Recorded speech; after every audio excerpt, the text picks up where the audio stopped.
নগাঁও জিলাৰ বটদ্ৰা অঞ্চলৰ অগ্ৰণী উচ্চ শিক্ষাৰ অনুষ্ঠান বটদ্ৰা শ্ৰী শ্ৰী শংকৰদেৱ উচ্চতৰ মাধ্যমিক বিদ্যালয়ে চলিত বৰ্ষত ৭৫ বছৰত উপনীত হৈছে।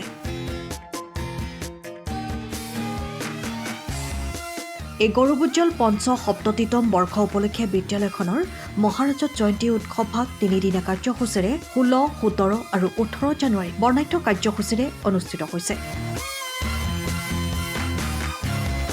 এই উপলক্ষে বিদ্যালয়ৰ প্ৰথম কাৰ্যসূচী অনুসৰি পুৱা নগাঁও বটদ্ৰা সমষ্টিৰ বিধায়ক ৰূপক শৰ্মা উপস্থিত হয়। মহাৰাজত জয়ন্তী উপলক্ষে উদুলি মুদুলি পৰিৱেশ বিদ্যালয়খনত। বিদ্যালয়ৰ মহাৰাজত জয়ন্তী বৰ্ষৰ স্মৃতি বহনকাৰী নৱনিৰ্মিত স্মৃতিসৌধ উন্মোচন, বন্তি প্ৰজ্বলন, শ্বহীদ তৰ্পণ আৰু বিদ্যালয়ৰ প্ৰয়াত প্ৰতিষ্ঠাপক, দাতা, শিক্ষাগুৰু, কৰ্মচাৰী, শিক্ষাৰ্থীসকললৈ শ্ৰদ্ধাঞ্জলি জ্ঞাপন কৰা হয়।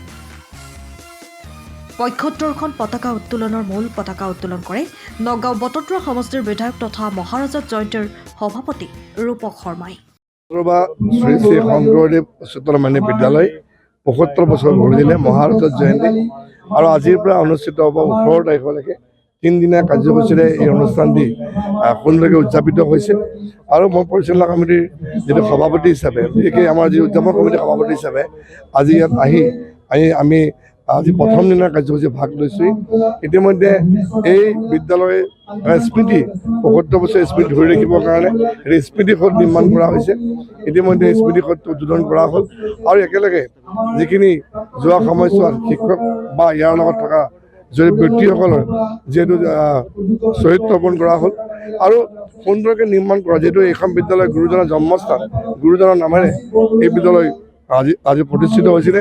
গতিকে সেইসকল ব্যক্তিক মই শ্ৰদ্ধা কৰিছোঁ, যিসকল ব্যক্তিয়ে আজিৰ পৰা ৭৫ বছৰ আগতে এই বিদ্যালয় প্ৰতিষ্ঠা কৰিছিলে।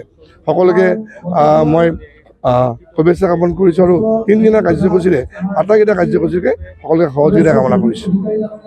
মই আজি আপোনালোকৰ জৰিয়তে সকলোকে শ্ৰদ্ধা নিবেদিছোঁ।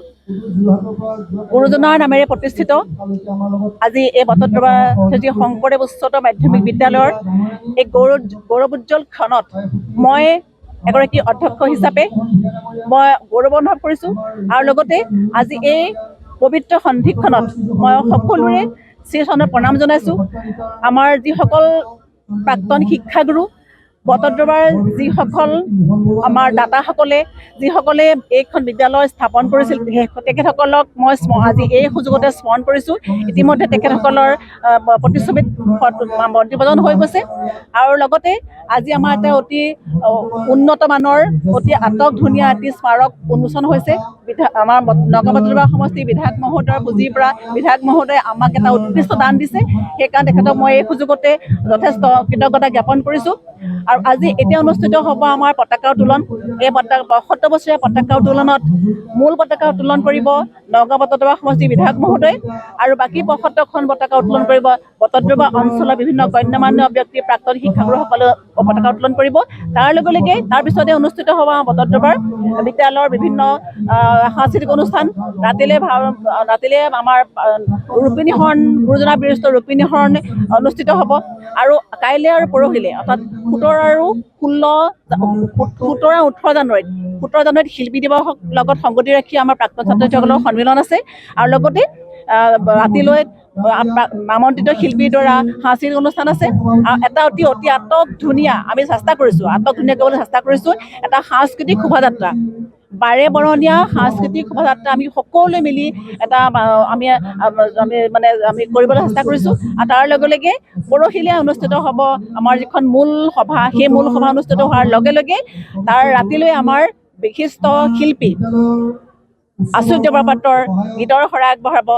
আৰু আজি আপোনালোকৰ জৰিয়তে মই সকলোকে আমাৰ এই অনুষ্ঠানলৈ আন্তৰিকতাৰে নিমন্ত্ৰণ জনাইছোঁ। সময়ৰ খবৰ সময়ত পাবলৈ ফ'ল' কৰক টাইম অফ আছাম।